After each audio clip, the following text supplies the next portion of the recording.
Hello दोस्तों, स्वागत है हमारे YouTube channel maths by Kumar में। आज हम भाग नंबर 4 को देखेंगे। भाग संक्रिया के लिए परिमेय संख्याओं के गुणधर्म।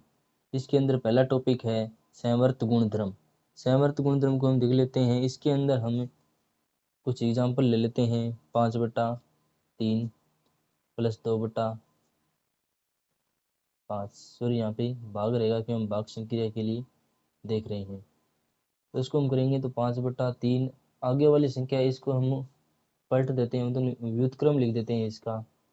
5/2 मल्टीप्लाई गुणा का चिन्ह लगा के व्युत्क्रम लिख देते हैं, तो 5 × 5 -25/6 आ जाएगा। ये एक परिमेय संख्याएं हैं। इसी प्रकार दूसरा एग्जाम्पल रहेगा हमारा 2/7 भाग 5/3।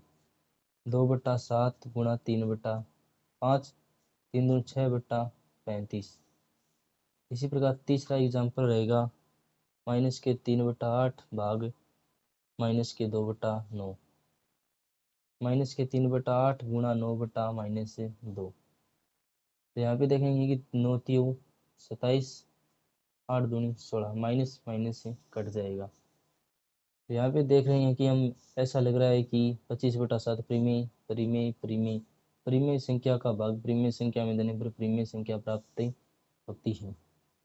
मान लें कि हम कोई परिमेय संख्या ए ले लेते हैं। ए को हम भाग करते हैं 0, तो यह तो क्या होगा, परिभाषित परिभाषित नहीं है। अतः परिमेय संख्या भाग के अंतर्गत संवर्त नहीं है। 0 की दृष्टि से देखें तो परिमेय संख्याएं भाग संक्रिया के लिए संवर्त नहीं है। तथापि यदि हम शून्य को शामिल नहीं करें तो दूसरी सभी परिमेय संख्याओं का समूह भाग के अंतर्गत संवर्त होता है। अगर हम जो शून्य को शामिल न करें तो सभी परिमेय संख्याएं भाग संवर्त गुणधर्म की पालना करती है, लेकिन शून्य नहीं करता है, तो इसलिए हमें परिमेय संख्याएं का भाग करने पर सदैव एक परिमेय संख्या प्राप्त हो, यह आवश्यक नहीं है। अतः परिमेय संख्याएं भाग के अंतर्गत संवर्त नहीं है। इसको हम एग्जाम्पल के तौर पर भी हमने देख लिया। सेकंड नंबर पॉइंट है हमारा क्रम विनिमय। क्रम विनिमय गुणधर्म।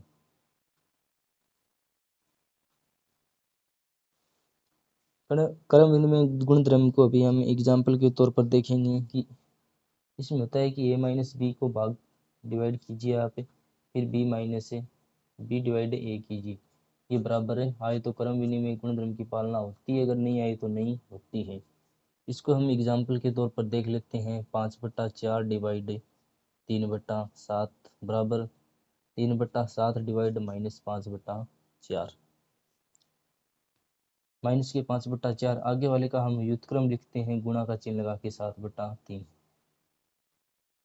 यहाँ पे भी हम व्युत्क्रम लिख देंगे 4/-5। 5 को 7 से करेंगे तो माइनस के 35/4 इसी प्रकार 4 12/-35। तो आप देख सकते हैं कि -35/12 और 12/-35 बराबर नहीं है। तो यहाँ पर क्रम विनिमय गुणधर्म की पालना नहीं हो रही है। तो इसलिए परिमेय संख्याएं भाग संक्रिया के लिए क्रम विनिमय गुणधर्म की पालना नहीं करती है। 3 नंबर पॉइंट देखेंगे हम साचार्यता का गुणधर्म।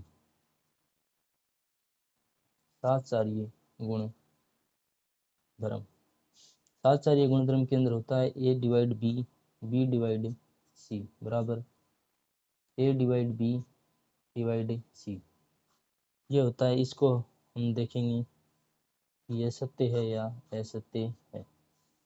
एक एग्जांपल लेते हैं हम। 1/2 डिवाइड माइनस के 1/3 डिवाइड 2/5 बराबर 1/2 डिवाइड 1/3 डिवाइड 2/5।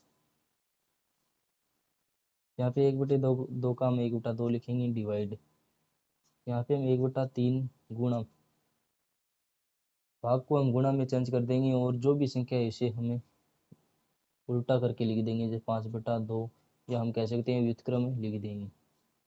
यहाँ पे हम 1/2 गुणा इसका हो जाएगा 3/1 माइनस का डिवाइड 2/5, 1/2 डिवाइड, यहाँ पे हम करेंगे तो माइनस के 5, 5 एकम 5, 3 दूनी 6,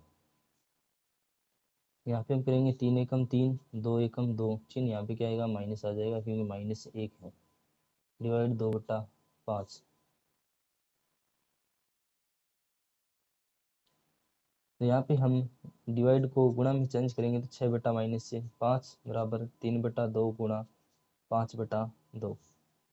यहाँ पे देखिए 1/2 गुणा 6/-5 बराबर -3/2 गुणा 5/2। 6 एकम 6, माइनस के 5 इंटू 2 10 है, माइनस का 3 इंटू 5 है, माइनस के 15, 2 दूनी 4, ये बराबर नहीं होंगे। कुछ नोट दिए हुए हैं वो हम देख लेते हैं। नोट नंबर फर्स्ट है शून्य को किसी परिमेय संख्या के साथ जोड़ने या घटाने पर वही संख्या प्राप्त होती है। इस शून्य को आप किसी भी संख्या के साथ जोड़िए या घटाइए परिमेय संख्याओं में, हमें वही संख्या प्राप्त होगी, हो जाएगी। पहला नोट हमारा ये रहेगा। दूसरा नोट है परिमेय संख्याओं का गुणात्मक तत्सम होता है। परिमेय संख्याओं का गुणात्मक तत्सम होता है मतलब आप कोई भी संख्या ले लीजिए, जैसे -5/4 ले ली मैंने इसको, आप इसको किस संख्या से गुणा करेंगे हमें -5/4 ही प्राप्त हो जाए तो एक यहाँ पे गुणात्मक तत्सम है। आगे नोट नंबर 3 है जब दो संख्याओं का योग शून्य हो। अगर आप कोई दो संख्या ले रहे हैं उसका योग क्या है शून्य हो तो वे दोनों संख्या एक दूसरे की योज्य प्रतिलोम में होती है। जैसे कि आप -5/4 ले रहे हो, इसका गुणा कर रहे हो आप 4/-5 से, तो 4 से 4 कट जाएगा, -5 से -5 तो यहाँ पे 0, तो -5/4 का योज्य प्रतिलोम हो जाएगा 4/-5। तीसरा पॉइंट हमारा यही था। आगे हम नोट नंबर 4 ले लेते हैं। 4 नंबर है जब दो संख्याओं का गुणनफल, जब कोई दो संख्या है गुणनफल उनका एक प्राप्त हो रहा है, वे दोनों संख्याएं एक दूसरे की गुणात्मक प्रतिलोम होती है। जैसे कि आप देख सकते हैं कि 5/4 है, इसका गुणा, एक मिनट यहाँ पे हमने छोटी सी मिस्टेक कर दी है, कोई भी संख्या का योग करना है यहाँ पे, इसका योग करूंगा मैं, -5/4 में से -5/4 घटाऊंगा तो हमें 0 प्राप्त होगा। यह इस प्रकार होगा कि हम कोई भी दो संख्या ले लेते हैं, जैसे मैं आपको यहाँ पे बता देता हूँ नोट नंबर 3, -5/4 है, इसका योग मैं इसी संख्या से करूँ तो हमें 0 प्राप्त होगा। अगर आप मान लें माइनस के 5/4 और यहाँ पे प्लस के 5/4 है तो माइनस प्लस में कट जाएगा तो यहाँ पे 0 प्राप्त हो जाएगा। जैसे आप 5 माइनस की और 5 प्लस के तो यह 0 प्राप्त होगा। जब दो संख्याओं का योग शून्य हो, यहाँ पे दो परिमेय संख्या इनका योग शून्य है, वे दोनों एक दूसरे की योज्य प्रतिलोम में कहलाती है। आगे हम पॉइंट नंबर 4 देख रहे हैं। यह कह रहा है कि जब दो संख्याओं का गुणनफल, यहाँ पे हमें दो संख्याओं का गुणनफल देखना है, माइनस के 5/4 और 4/-5 है, इसका गुणनफल 1 होगा। -5 से -5 कट जाएगा, 4 से 4 कट जाएगा तो आप यहाँ पे गुणनफल 1 हो जाएगा। वे दोनों संख्याएं एक दूसरे की गुणात्मक प्रतिलोम में होती है, तो ये दोनों एक दूसरे की गुणात्मक प्रतिलोम हो जाएगी। धन्यवाद दोस्तों, आज का वीडियो हम यहीं तक रखेंगे।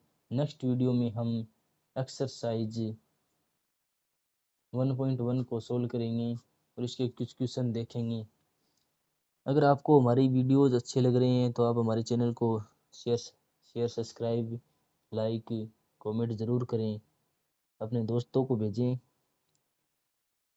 धन्यवाद दोस्तों।